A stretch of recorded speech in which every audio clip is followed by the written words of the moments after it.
have a job interview coming up, it's never easy to handle the nerves ahead of an interview. Between the tricky questions you may or may not, but probably will be asked, and controlling your nerves, it can be tough. And what's worse is if you don't really have a ton of experience with interviews, or you just feel not that confident about showing up in your absolute best way, and you know that if you don't, it's going to cost you the job. So if this is you, then this video is for you. I'm Dahlia, I'm a career strategist, and what I do is I help people to land high-paid jobs that they love. And I'm also a communications consultant, which is what I've been doing for the last 12 years. And so I have done a lot of job interviews myself, and I've coached my clients to do their best job interviews as well. So here are my top tips. Number 1, arrive early. Nothing says unprofessional like walking into the interview past the scheduled start time. So that is the worst thing you can possibly do at the start of your interview. So start on the right foot by arriving at least 10 to 15 minutes early, and then you'll likely be asked to wait in the reception area. If you're doing a virtual interview on Zoom, be in front of your laptop, again, 10 minutes ahead of time, test the link, make sure everything is working. Next up is to dress appropriately. So wearing business attire, a suit, a nice dress, or a pantsuit.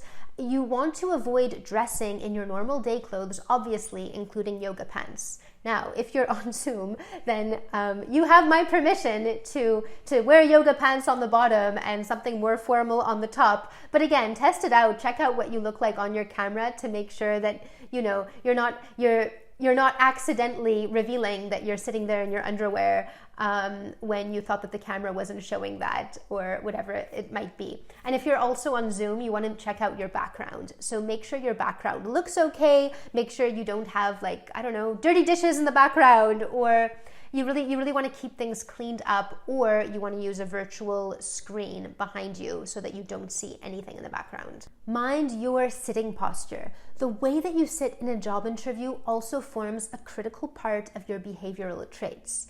So you need to adopt an upright sitting posture that makes you look confident and attentive and pulled together.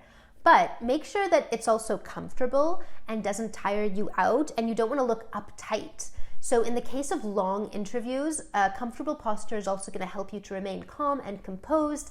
And again, we keep saying confidence, but the whole goal here is to show confidence through your body language. Avoid desperate pleas. Don't beg for the job and say anything like, "I'll take anything right now." Even if it's true, hiring managers are going to be turned off by candidates who are just looking for a job. Like they want to hire someone who's that specialist, you're in demand, and you're also kind of interviewing them and figuring out whether this is definitely a fit for you.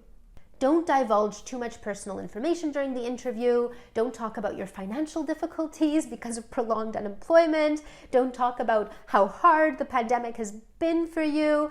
Hiring managers want to know what you're going to do for them, not how they're going to be able to pay your bills. Don't talk too much. Telling the interviewer way more than they need to know can be a fatal mistake. When you've not prepared ahead of time, that's where you might start rambling when answering interview questions.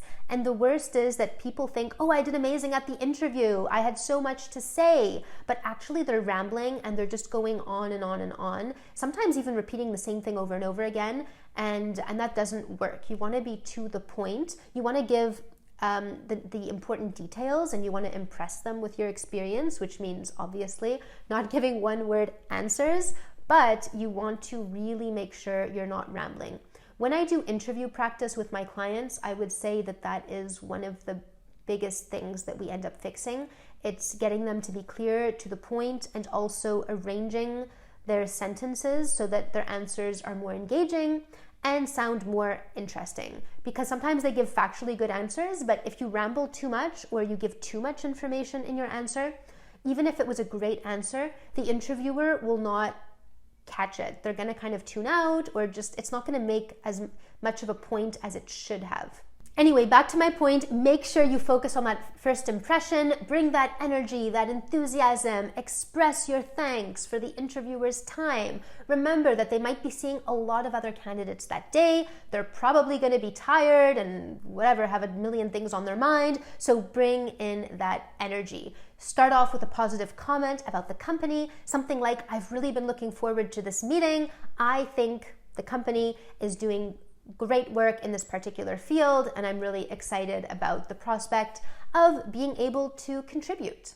Next up, maintain eye contact. Keeping eye contact with your interviewer is really important, especially when one of you is speaking to the other. If you're looking around the room or at the items on the interviewer's desk, then you're just going to appear uninterested. So just imagine what you'd be thinking if you were speaking to someone and they were looking away all over the room. You would probably think that you've already lost the interview. So just make sure you are maintaining eye contact with the interviewer. And a tip for Zoom is that you actually, instead of looking at yourself, I know a lot of people look at themselves when they're on camera, but resist the temptation. Don't look at yourself, and don't even look at the person you are speaking. This is a weird thing for Zoom, but you actually are not supposed to look at the person that you're speaking to, because then your eyes are going to be going downwards. You want to be looking directly into the camera, like your webcam, and that gives the impression that you're looking into their eyes. So to conclude, here's what I want you to do to make sure that you are behaving in the right way for your interviews. I want you to practice your interview answers with someone. You can do that obviously by booking an interview practice session with someone like me or a career coach, or at the very least, do it with someone that you know and have them film you while you say your answers. And then you want to watch it back and check, what kind of fidgeting are you doing? Is it like hand movements like this are really good? It shows openness. It shows that you're trustworthy. But if you're on your chair going like this, that's not good. Or if, I have a habit of like holding on to a pen or something like that, that's not great either. That shows nervousness. You want to really check what are you doing? How are you coming across? What's your fidgeting like? What are the tics that you have? And then check the tone of your voice as well. Do you sound engaged and interesting? Does your voice have a nice tone?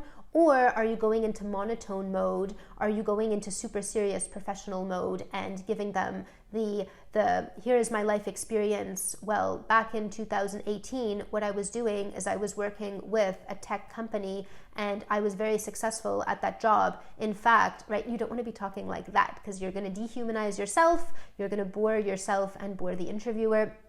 Are you having a real conversation? Are you sounding genuine? Or when you say things like, oh, I'm so excited to be here, I can't wait to do this interview, I love your company, are you sounding disingenuous? All of those little nuances, which the only way to really catch them is to have someone listen to you, or at the very least to listen back to yourself on video. Most people hate doing this. They hate practicing and they hate watching themselves. And that's why they're messing up in their interviews, because they haven't done a little bit of that self-reflection. They haven't had anyone give them that feedback. So I think that that's really, really important. And these are such little tweaks that can make a massive difference, like a life-changing difference, because it can really be the difference between getting the job or not getting the job. So if you want to get more help with your branding in the new economy and you want to know more about my process, how I work, or if you're interested in booking interview practice together, you can feel free to email me. My email is dalia@accelerateYourAmbitions.com. And otherwise, I have a link for you below outlining how you can brand yourself for the new economy, and that class is free. So I hope that this was helpful for you. Feel free to let me know below what you're working on currently in terms of your interviews. How do you feel about interviews? And hopefully this was helpful. Thank you so much for watching, and I will see you on the next video.